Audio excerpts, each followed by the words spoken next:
Hello, bombers, and welcome to an in-depth talk about horror movies. What up? Yeah, Maude, Garrett here. I'm talking about a topic that I don't know too much about, and I don't want to. For Halloween 2019, I thought it'd be best to review every single horror movie I've seen. This is guaranteed to be a pretty short video. Ha ha ha. Nah, watch out. I can talk, so here we go. I was not allowed to watch any M-rated movie, and in Australia the rating system M is recommended for 15 years and older. You didn't have to be, it was just recommended to be. So my mum took that as gospel, and I was not allowed to watch an M-rated movie until I was 15. There is also another rating in Australia called MA 15+, which is actually restricted to 15 years and older when you're going to the cinemas. It's for mature audiences. So even though there was a rating that was specifically for 15 years and older, and the other one was just suggested, I wasn't allowed to see them. Was that hard on being a kid? Yeah. There were several instances where I was supposed to go watch a movie with friends, but I was 14. And even though I was allowed to buy the ticket and do it, I was not allowed to by my mother. So I actually texted her recently and asked if this strict rule was actually a hindrance to me growing and developing as a young'un. Because I actually do have the belief that if as a kid or while I was developing into a woman, if I was allowed to be inundated with different types of medium, with different genre, with films that were a little bit disturbing, themes that were a little bit of the horror variety, that I would be able to have been somewhat desensitized. As it stands, I'm a very sensitive butterfly, and I've just had to understand that that's how I roll. I don't like horror movies, guys. And I think it's because I have a very overactive imagination, and in the plot progress during a movie, if there is a pause for a jump scare, I, in my brain and my mini nightmare inside my head, have thought out and envisioned every single worst case scenario that could happen. And more likely than not, it's a lot worse than what actually happens in the film. But in that tiny break, I have lived 1,000 nightmares. And so that's just not fun for me. And I don't really know how to tell people that love horror that it's just not really, it's not my thing. I feel like you can't sit on the fence with horror so much. You either love it or you loathe it. And I'm in the loathe it category, so. I have had to watch horror movies for work, however. And I think it's really interesting to see just like what it was like being a teenager and my attitude towards film, and what it's like being in the film industry these days. Huge leaps and bounds I have made over these decades. For instance, I am no longer friends with a girl called Kat. Well, she was very upset at me because for her 14th birthday, she wanted to watch The Sixth Sense in the cinemas. Wow, Sixth Sense in the cinemas. I did it twice. That's actually not the hardest tongue twister I've discovered. It is Sith. Trust me on that. Anyway, don't ask me how that came up in conversation to discover it though. Hoink. She wanted to watch The Sixth Sense in the cinemas, and I was like, no. And she was like, well, you're wrecking my birthday. And I was like, I'm sorry to hear that, but I'm really sticking to my guns. And she's like, seriously, are you that scared of horror movies? It's not even going to be that bad. And I said, yes, I do not want to watch it, even if it costs us our friendship. Ha, well, joke's on you, Kat. I watched it, and it was quite disturbing, and it sat with me for a while. But it wasn't so bad. I kind of prefer psychological thrillers, even though this one had supernatural elements to it, which we'll kind of discuss about with these movies.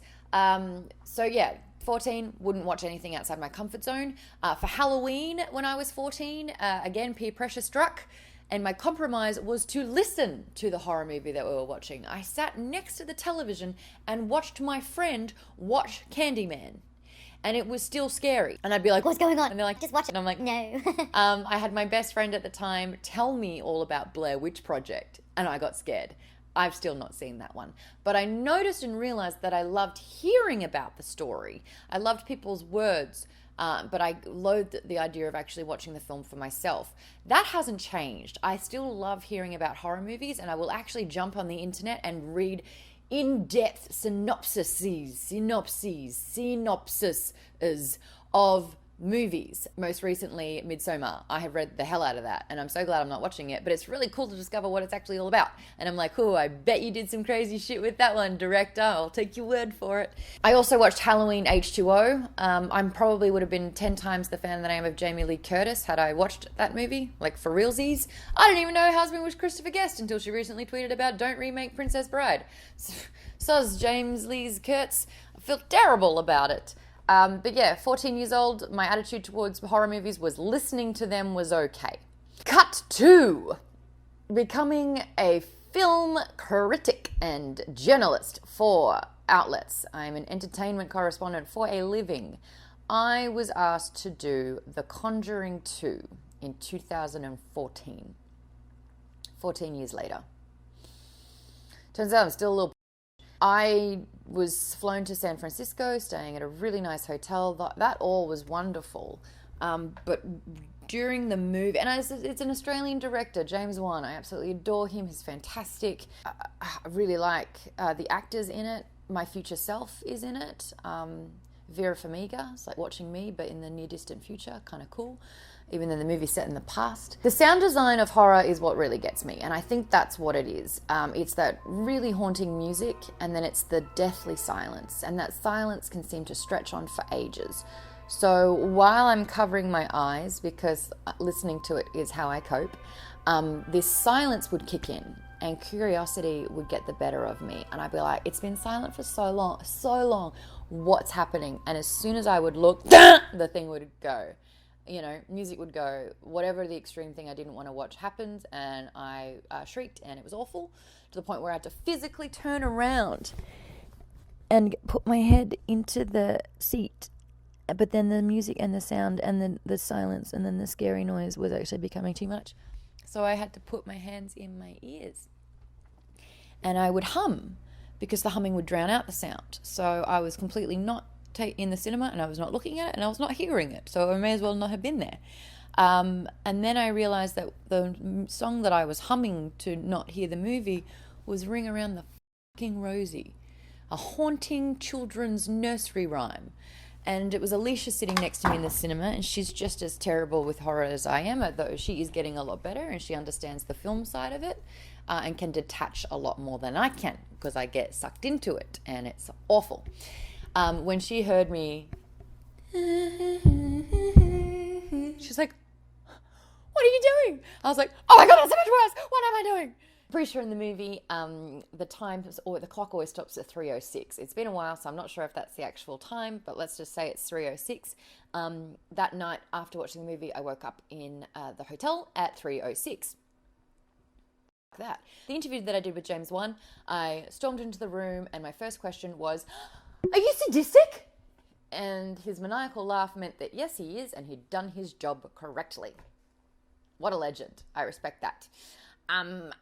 I have never seen the movie Chucky, which I think is confusing for a lot of people to hear, because I have a phobia of Chucky. But I've actually got a phobia now of let's call them little people, because the Chucky when it came out, He's just over there. Don't There's a do guy that in a to Chucky me. costume. Don't do No, that. I'm serious. That just happened. Wow. And I'm actually going to explain that phobia in a different video for this Halloween. It's gonna be a doozy. So basically, The Conjuring 2 is the only movie that I've really had to see for a junket that's horror. It's weird. After that, every single time a horror junket came up, for some reason I was on another job, and that's the truth. Like, I really was busy, and it was like, oh no, I can't cover this because I'm not in the country or in the city. Thank God. But there has been one or two times where I've been asked to cover a horror junket, and I've just been incredibly unwell. It's so unfortunate and coincidental. And it just so happens that on the project, the guy that fills in for me when I can't do it also hates horror movies. I'm sorry, buddy. A little bit evil here. I will say, though, two movies that I have seen recently that are technically horror movies that I absolutely adored. Yes, you heard that right from Maude. I adored it, and I applaud them for what they were doing, and I will stop with the rhyming. Jordan Peele's movies. Him dipping into horror was one of the best things that ever happened to me, and my phobia of horror. I think that Get Out was so brilliant. I saw it twice in the cinemas. I went to a Q&A and heard him talk about the film, and that just made it even better. I absolutely loved that. And then I had to cover Us for a junket as well, and I was actually okay doing that. There were some moments where I had to cover my eyes because the horror moments were just a little bit too much for me, but being able to talk about that film with Jordan afterwards was fantastic. And I was like, wow, Maude, you're becoming a woman. I'm in my 30s. Cool. It had to happen eventually. In saying that, though, I've also done book club in the last few years for when Alpha was affiliated with Nerdist and Geek and Sundry.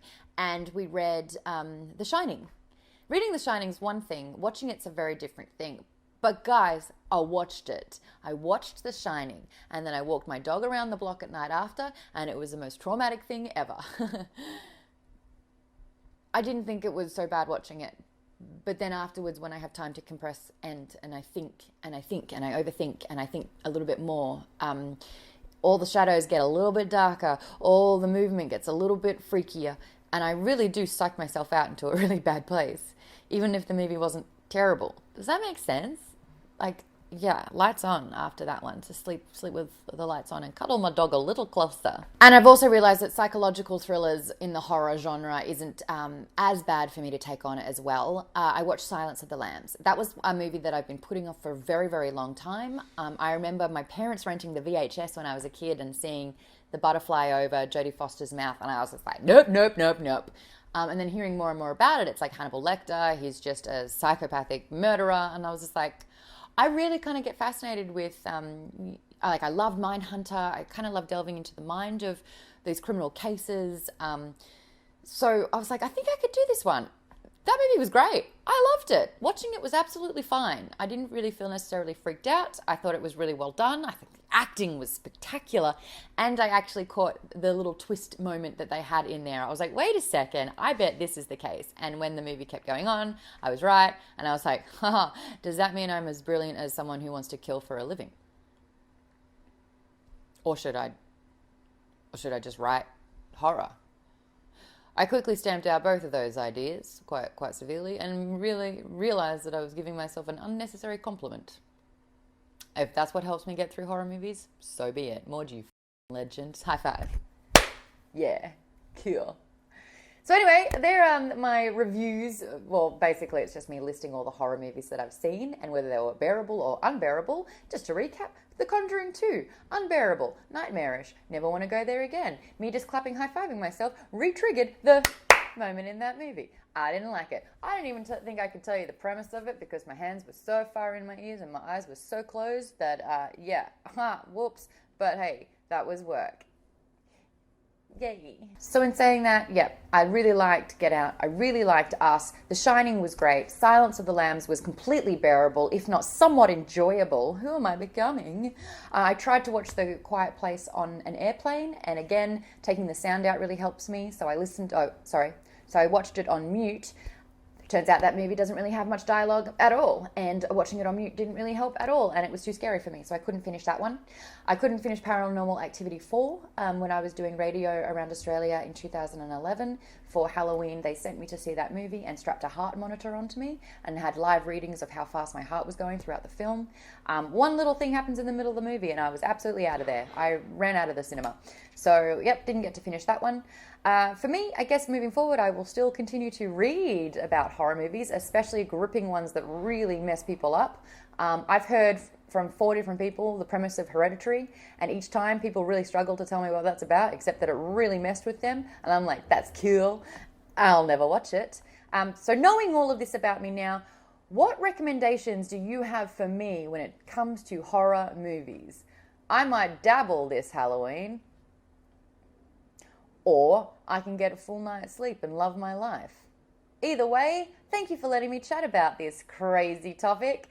Sorry if I offend people for not indulging and loving horror as much as other people do, but hey, more Care Bears for me, right?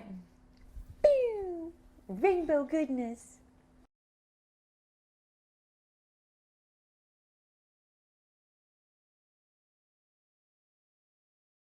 I have a sneeze coming. You can see it, can't you? Oh, come on. Come on, banish. I banish thee. That was exciting. I think that was an exorcist sneeze. All my evil came out of me in that one.